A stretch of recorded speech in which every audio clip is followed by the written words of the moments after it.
حضرت امام حسین علیہ السلام حضرت علی علیہ السلام اور سیدہ فاطمہ علیہ السلام کے فرزند رسول اللہ صلی اللہ علیہ وآلہ وسلم کے نواسے اور اہل بیت کے تیسرے امام ہیں۔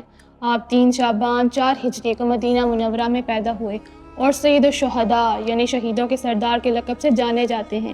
رسول اللہ صلی اللہ علیہ وآلہ وسلم کو اپنے اس نواسے سے بے پناہ محبت تھی۔ آپ نے فرمایا، حسین مجھ سے ہے اور میں حسین سے ہوں، اور حسنین کریمین جوانان جنت کے سردار ہیں۔ جب یزید تخت نشین ہوا تو اس نے امام حسین علیہ السلام سے اپنی بیعت کا مطالبہ کیا۔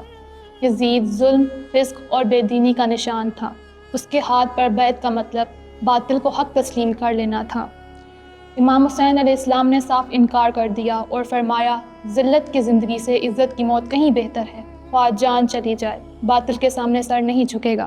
امام حسین علیہ السلام مدینہ سے مکہ تشریف لے گئے، جہاں اہل کوفہ کے ہزاروں ہتوت آپ کو اپنا امام و قائد بننے کی دعوت دیتے موصول ہوئے۔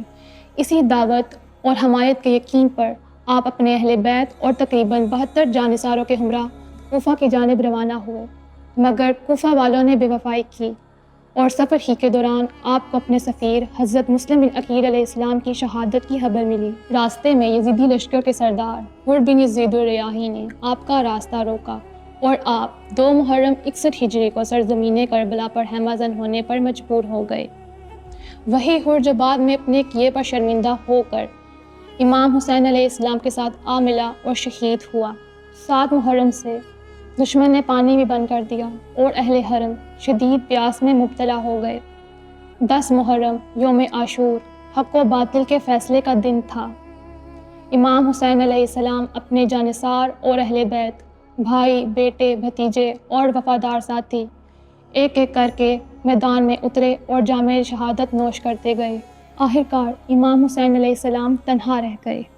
سخت پیاس اور زخموں کے باوجود بے مثال شجاعت سے لڑتے رہے، یہاں تک کہ عصر عاشور آپ نے جام شہادت نوش کیا۔ آپ کا سر مبارک تن سے جدا کر دیا گیا اور آپ کا روضہ مبارک آج بھی کربلا میں مرجع خلائق ہے۔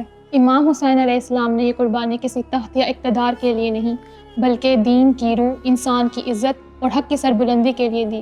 آپ نے دنیا کو یہ ابدی سبق دیا کہ ظلم کے سامنے جھکنے سے بہتر ہے کہ اپنا سر کٹا دیا جائے۔ یہی وجہ ہے کہ آج بھی ہر دن عاشور اور ہر زمین کربلا ہے۔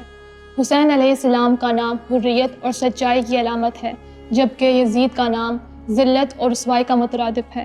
بے شک حسین علیہ السلام نے اپنے لہو سے اسلام کی روح کو ہمیشہ کے لیے زندہ کر دیا۔